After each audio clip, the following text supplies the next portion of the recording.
Hey guys, what is up? Swim here, and I'm going to real quick break down for you the number one thing you need to understand with Runeterra. This is a card game fundamental, and I've talked about it before, but I'm going to break it down here in a way that's going to be really straightforward and easy to understand. So the number one thing you need to do in Legends of Runeterra, and I'll show you some examples of this, is you need to understand when you need to play fast and when you need to play slow, and what exactly that means. Again, I promise this is the number one thing that's going to help you win more games overnight. So if you're able to adjust the way you think to these terms. So playing fast basically means you're playing for two resources. You're playing for mana efficiency, and you're playing for opponent nexus health getting lowered, of course. Playing slow means you're playing for also two resources. Card advantage as a resource, as opposed to mana, like having more cards in hand and getting more value per card, as well as your own nexus health being higher, right? And the nexus health part is very important as well. Now, what I like to say is that in general, you want to either be in a position where your strategy is playing a lot faster than the opponent's or a little bit slower. The reason for this is actually pretty simple, and it's the same, you might have heard, like, who's the beatdown in some other card games, but the reason for this is just because nexus health is a resource. So if you're playing a lot faster than your opponent, you'll be able to maybe kill them before their key cards come online. Whereas if you're playing a little slower than the opponent, they'll deal some damage to your nexus, but you'll be able to have more value at the end of it without dying, right?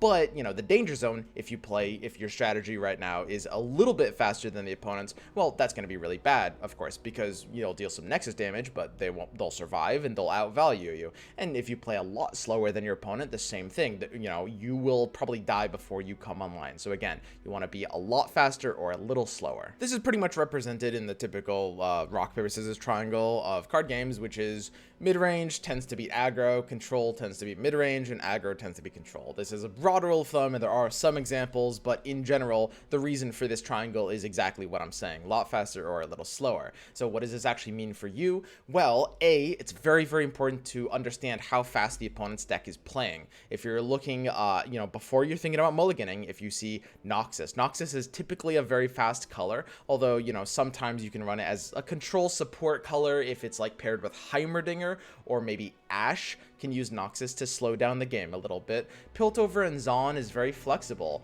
It has like a really good control slow package with like Heimerdinger Ezreal, but a very fast package in terms of, Jinx and all of the just like aggro face discard strategies, right?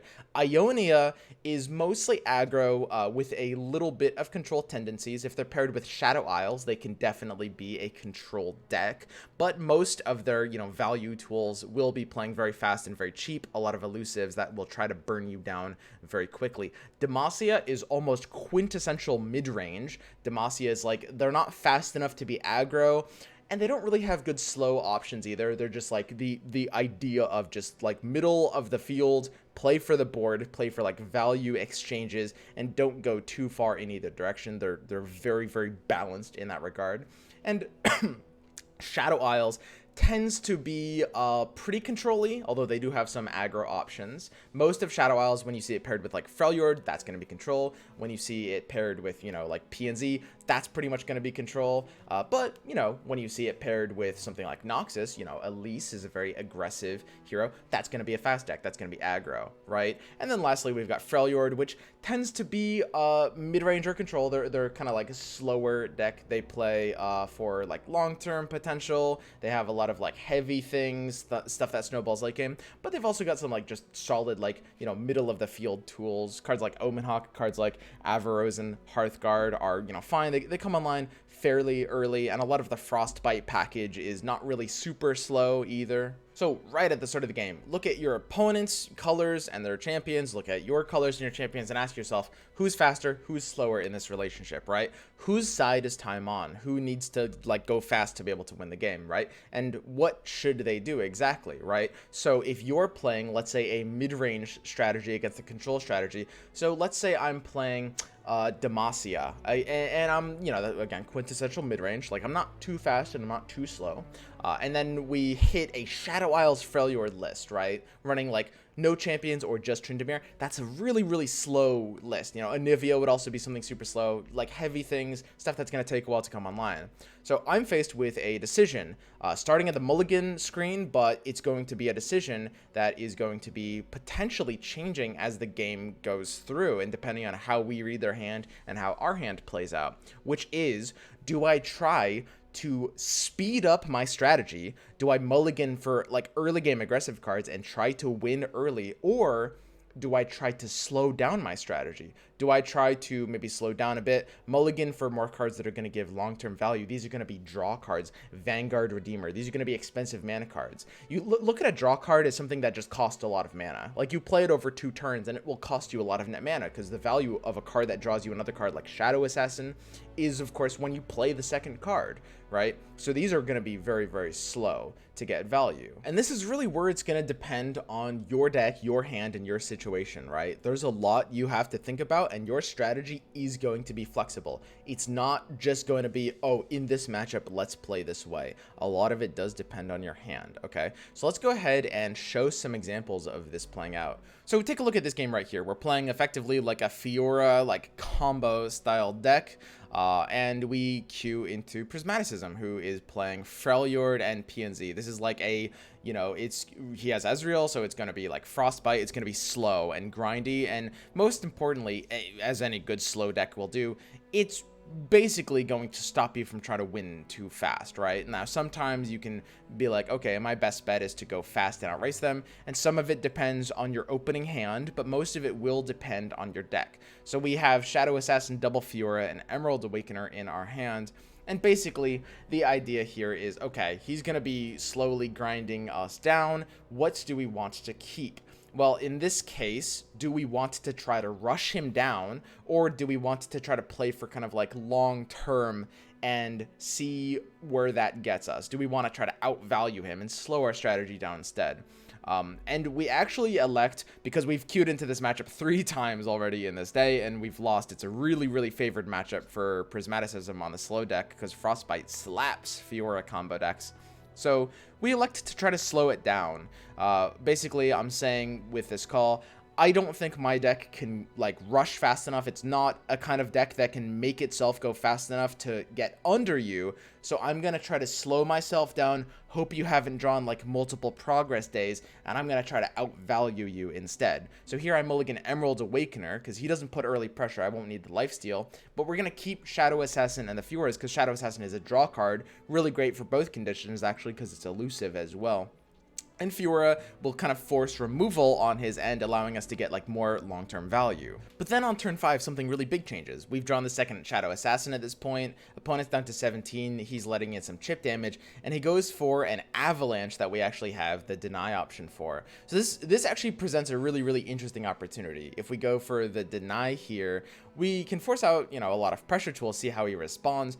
And if he actually can't really deal with these elusives, we might be looking to speed our strategy up. We also have a few damage tools in hands. These are going to be, of course, the reposts that we are going to be able to play to give 3 damage to the Shadow Assassins if we need to push a little bit more. You know, after like the Brittle Steels and the Harsh Winds comes down, we can still get some damage. So suddenly, I'm looking at this situation, and also he hasn't played a lot of like early game cards either, so that's showing that his hand is probably slow. He's more likely on the stuff like Progress Day, True Shot Barrage. So, you know, suddenly I'm thinking to myself, okay, even though he's a slow deck and my deck can't go faster than him, well, I've drawn a pretty fast hand. This is like as fast as you know, I can draw double Shadow Assassin, and most importantly, he's drawn a pretty slow hand. He's actually representing, he doesn't have like Mystic Shot. He could have killed the Shadow Assassin, but, you know, he didn't, which is really, really big. He is like bricking his mana, so he's probably on like True Shot Barrage or Progress Day. That's not a good hand. We can't outlast that kind of thing. So suddenly, let's actually change our strategy. Let's go aggressive and try to go under him instead of going over him, right?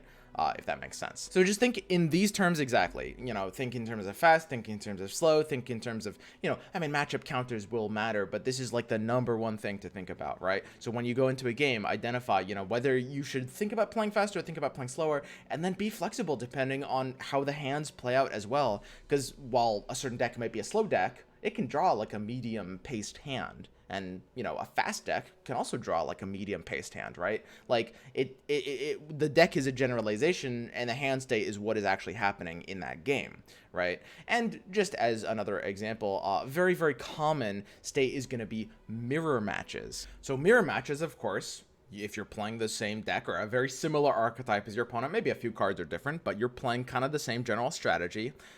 You're both playing at the same speed, which means that pretty much always in mirror matches, with rare exception, you probably want to look to slow your strategy down. Again, this is going to be mulliganing for like later game tools, right? And you can do this to excessive degrees. So outside of mirror matches, for example, sometimes against a control deck, if they're running like really slow tools, you know, we'll be keeping cards like Ladros and Captain Thrawn in our opening hand, like in the mulligan. We would keep sometimes like an 8-mana card in our opening hand. Absolutely, 100%. Like we would think about it, and you know, if it's like a Freljord or Shadow Isles, like the slowest of the slow decks, we can punish them by keeping those kinds of things in hand.